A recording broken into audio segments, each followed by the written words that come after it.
سلام. امروز ای ویدیو دل خانیم گیلکی حرف اضافه هن سر گپ بزنیم. شمیجی خانم ای ویدیو تا آخر بینیم. سلام. امروز میخوایم درباره حرف اضافه در گیلکی صحبت کنیم. ازتون میخوام این ویدیو رو تا آخر تماشا کنید. حرف اضافه چیست؟ حرف اضافه یه پاره کلمه ایستن که دستوری کاربرد دارن و ترکیبات منحنن.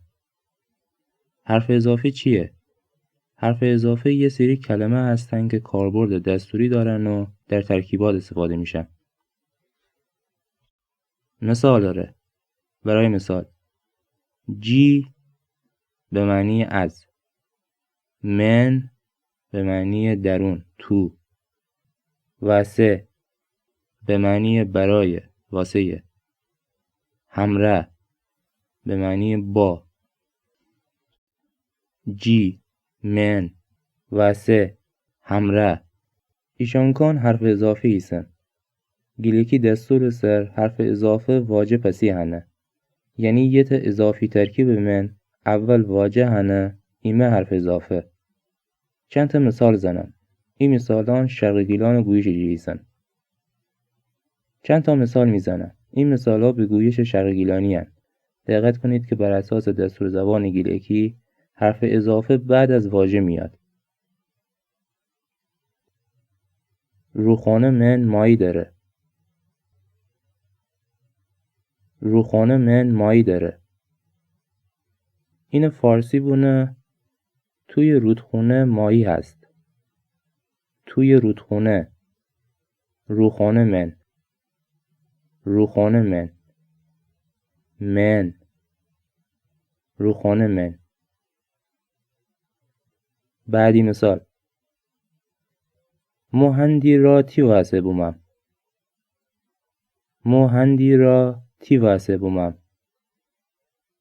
این فارسی بونه من انقدر راه رو به خاطر تو اومدم. به خاطر تو. تی واسه. واسه.